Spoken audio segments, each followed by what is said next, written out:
I will never forget what my father told me when I announced my engagement. He took me to the side and said, "Zola, are you sure about marrying this man, Jackob? I know you're in love with him, but I don't think he's a good match for you." "Why are you saying this, Dad?" I asked. "He loves me and respects me. I don't care if he's not as well off as us."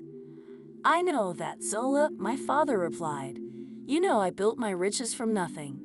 I would never disrespect a person who does not belong to my economic class. But Jackob is a very sketchy man, and his mother is no different." "What do you mean, Dad?" "I don't understand. Call it a father's instinct. So this man doesn't love you. Yes, he showers you affectionately, but he always talks about how rich you are. I heard him flexing to his friends that he bagged the rich brat." Julia just laughed with him and agreed. I must admit, sometimes I wish I had listened to my father. He didn't know what he was talking about. I was a stupid girl in love. My mother passed away 2 years before I got married. My dad was sick and wasn't long for this world.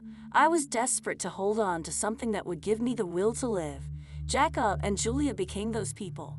My dad was a rich man. He made a series of good investments that made him very financially well off. I worked hard at my job and got a moderate salary as well. All in all, we were pretty comfortable in life. My husband, Jackob, and his mom, Julia, weren't that well off. Yes, Jackob did earn more than me, but he came from a very humble background. His field wasn't good enough to make him a millionaire. Jackob did hold some resentment towards it. He and Julia liked sophisticated and expensive things. He often complained about not having enough money. I was always glad to help them with the little allowance my dad gave me. I even let Jackob and Julia move into my house after marriage. But neither Jackob nor Julia were happy with my house. They said, "It's such a shame that you live in a small house. Your dad lives in a mansion. How come you bought such a small townhouse?" "I don't earn a lot, Jackob.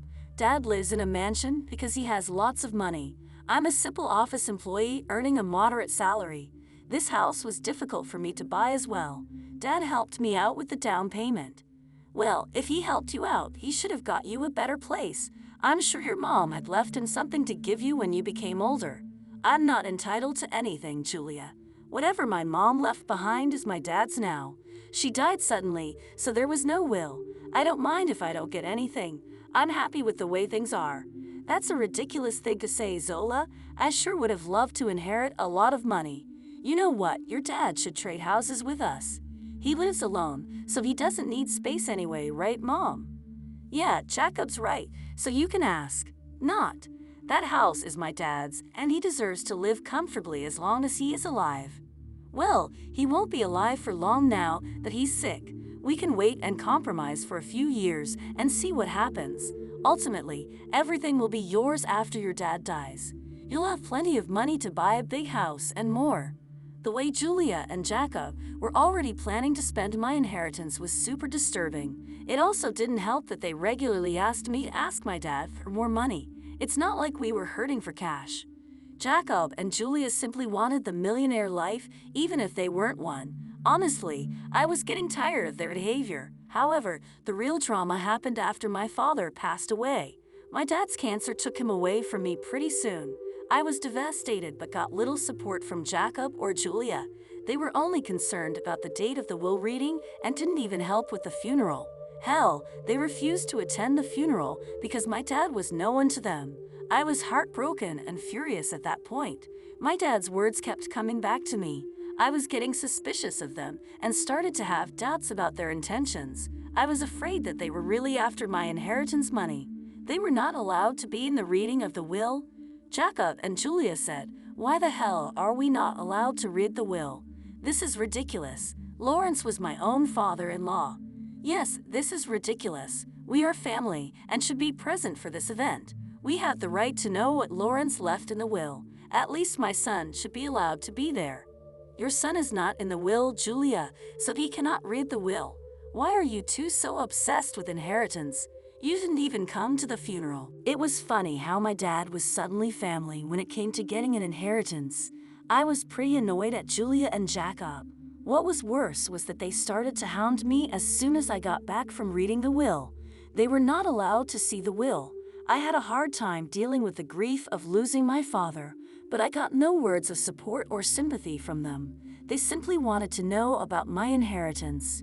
Julia asked me, "So we have been wondering about something for a while now. How much inheritance did you receive from your parents? You must have got a lot of money. How much money did you get?" My parents unfortunately didn't leave me any money in my inheritance, so I received zero. What? You didn't get any money? But your parents were rich. They should have left you something. I don't believe that you didn't get any money. I'm sure you are lying to us. Oh, there is no way your parents didn't leave you a single penny. No, Jackob, there was no money in my inheritance. The will didn't even mention me getting any kind of money. You can check my bank balance in a few days and find out. But what about their riches? Who will get those? You are their only child. I don't know about that, Julia. The lawyer just told me that I didn't get any money.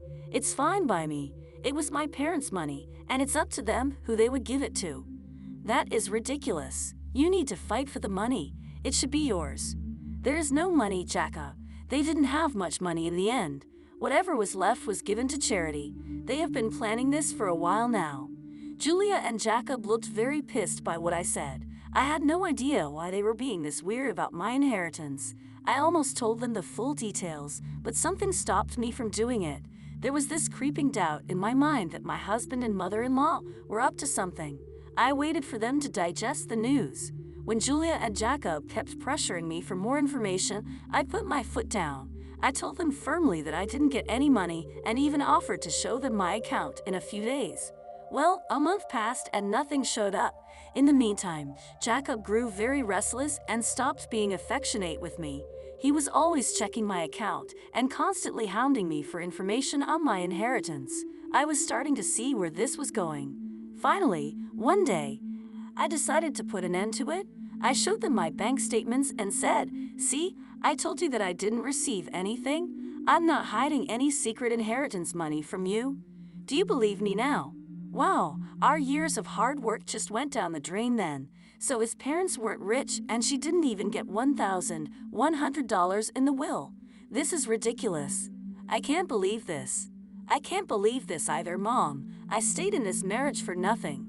I married Zola for nothing. It was all a waste of time. What the hell does that mean, Jackob? Why are you talking like this? Why do you think he's saying these things? So who the hell would marry you without thinking about the money? My son simply married you so that we can bank on your inheritance. Now I see that you didn't even get a penny. I can't believe I wasted 5 freaking years on a useless girl like her. I could have done so much better. I was stunned to hear them speak that way about me. I could finally tell that Jackob married me for money. My parents were right about him and his mom. They were freaking gold diggers. I was so freaking dumb with my husband and mother-in-law. I was breaking inside, but what they said next turned me into stone. Julia looked at Jackob solemnly and said, "What is done, Jackob. But now it's time for you to divorce, so there is no reason why you should stay with her anymore. You'll have time to find a new rich wife this time. We will make sure she actually has some money to her name." Are you freaking kidding me, Julia? You were asking Jackob to divorce me over money? Jackob, are you going to listen to her? Of course, I would listen to her, Zola. I married you so that I and my mom could have a comfortable life. We grew up poor, and I didn't even go to college. I had no way of earning a lot of money. So you pretended to love me and then tricked me into marrying you. You thought that my parents would give me lots of money that I would readily share with you. Yes, that's what I thought. It was the only way I could give my mom the life she wanted. But now I see that my efforts were in vain. Mom's right. I need to divorce you and keep looking. I was stunned by what Jackob said. He said those things so nonchalantly that I started to question my sanity. Julia and Jackob went on to express their frustration at my marriage and myself. I didn't hear a word after a while. I was too busy coming to terms with what they just threw at me. Their total lack of reaction and Jacob's sudden shift in behavior were both depressing and angering to me. After a point, I was so mad that I wanted to scream and throw things. However, I didn't do any of that. I calmly said, "Okay then, Jackob. If a divorce is what you want, you will get it. I was never the one to say no to your demands. I might as well give in to your demand now as a last favor. So you will agree to a mutual divorce. It'll save us both a lot of money." By the looks of it, you don't have much to go on anyway. Don't think of this as an opportunity to get alimony from my son. We will fight you tooth and nail before you give up that dream. You better preserve your lawyer fees and agree to a mutual divorce. It'll be best for you. You're right. I don't have a lot of money right now, so I decided something. I will agree to a mutual divorce, but you have to sign a clause saying that we won't share any of our assets. That's not a problem at all. You don't have much, and neither do I at the moment. If you can forgo alimony, I'll agree to sign a divorce and won't claim anything from you, Jackob said. Me and I discussed the details of the divorce and made sure we were on the same page. I could see that Julia and Jackob were both happy about me not making a fuss about the divorce. I guess they didn't expect me to be so calm about it. Truth be told, ever since that day, I have been crying on my way to and from work. I used to sit in the parking lot of my office and cry for an hour before and after work. Jackob never noticed my puffy eyes or even asked why I was leaving early for work and coming home late. Julia didn't even bother looking at me after she discovered that I had no money. All of their behavior just made me even more determined to get out of the marriage as soon as possible. I had Jackob and Julia move out of my house to a rented space in the neighborhood. They soon settled, and while we waited for the divorce to finalize, true to his word, Jackob didn't demand a share of my house. I also didn't ask for alimony. In his eyes, it was a fair deal. I had no idea just how far I made things out to be. He came to know about it on the day our divorce was finalized.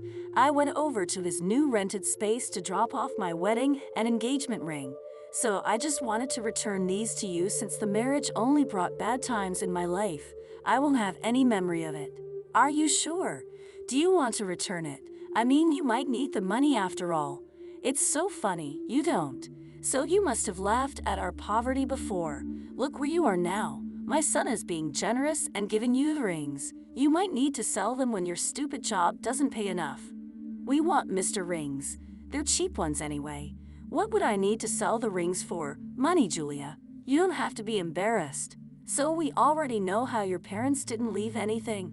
I guess they lost everything due to poor financial decisions, leaving their daughter destitute. At that point, I laughed very loudly in her face. Julia looked confused, and so did Jackob. I could tell that Jackob was somewhat annoyed by his mother's behavior, and he was also surprised at my laughter. Why the hell are you laughing? Did I say something funny? It's freaking funny how you think I'm destitute, Julia. It's also funny that you think my parents lost all their fortune. Well, of course, you're destitute. Your parents didn't even leave you a penny. They sure messed up and ruined your life by not leaving you an inheritance. I never said that I didn't get an inheritance, Julia. I simply told you that I didn't get any money. My parents did leave me plenty of inheritance. What the hell does that mean? Do you have an inheritance? I'm so confused. My parents could see you and Julia for the little gold diggers you two are, so they made a secret clause in their will. It said that I would receive no monetary inheritance. Instead, I was given this entire neighborhood as my inheritance. What? Do you own this neighborhood now? How is that possible? We would have known about your inheritance if this was true. We even signed the lease with an estate manager who didn't tell us the name of the owner. My parents wanted me to wait for a year before I got my inheritance. They wanted me to test you too and see if you are really with me for money or love. Well, of course, you failed the test, and now you won't get anything from me. Also, the estate manager was appointed by my parents to take care of the property before I inherited it. They were smart people, you know. That is impossible. I don't believe a word you're saying. You're just embarrassed because you don't have money anymore. Oh really, Jackob? Is that what you and your mother have concluded from this? Well, why don't you call your landlord and find out from him? Don't worry, we will do that then. Everyone will see just what a big liar you are. Julia and Jackob called their landlord and asked about what I said. Since their landlord was the estate manager, he told them everything. Julia and Jackob were stunned. They looked panicked after cutting the call. You lied to us. You tricked us into thinking that you don't have anything, but you own the entire housing society now. How dare you trick us? So you wanted all your riches to yourself, so you tricked Jackob into divorcing you and made him sign papers that he wouldn't claim anything from you? I laughed at their audacity to turn this one on me. It was finally dawning on them that they had messed up royally, and now it was time for some sweet karma. It's funny, you accused me of it too, Jackob. You tricked me into marrying you by telling me that you love me, Julia. You helped your son in this plan, and you were the one to tell him to divorce me. If anyone here was being a scammer, it was you two. As for my inheritance, you asked me how much money I got, and I answered truthfully. This was all a misunderstanding. So what happened is in the past. Why don't we just try again in a new light? We spent 4 years together. It would be a shame to throw it away. So now you want me back in your life? Funny how you were desperate to start afresh with a new girl. I hear that you are already seeing someone rich. Don't worry, I'll inform her about what a snake you are. Jacka and Julia started to beg me not to mess up this new relationship. Jackob told me that since I wasn't ready to give him another chance, I shouldn't mess up his future. I told him to freak off. Also, I informed them that I would kick them out once the property was transferred to my name. They panicked at that and started to beg me even more. In the weeks that followed, Julia and Jackob showed up at my house to beg me to forgive them. Jackob and Julia already have an eviction on their record, so it is unlikely anyone would give them rent. The only reason they were staying on my property was that I asked the estate manager to allow it. I also called Jacob's new victim and told her everything. She was horrified by what Jackob and Julia did and broke up with him instantly. She even showed me the texts. After this fiasco, Jackob and Julia beat down my door, calling me names. I promptly called the police and had them off my property. After I got my inheritance in my name, I kicked them out very swiftly. They didn't expect me to go through with the threat. They did show up on my property again, and the police were called. The cops gave them a stern warning, and I filed for a restraining order. Turns out the entire town knew about what happened. They were essentially disowned by friends and had to leave the city to start afresh. Meanwhile, I'm enjoying my new wealth, and I'm finally free from gold-digging leeches. So finally, thank you for taking the time to read this story. If you enjoyed it, please consider liking the video and subscribing to our channel for more content like this. Your support means a lot to us. We would love to hear your thoughts on the story. How did you find it? Let us know in the comments below.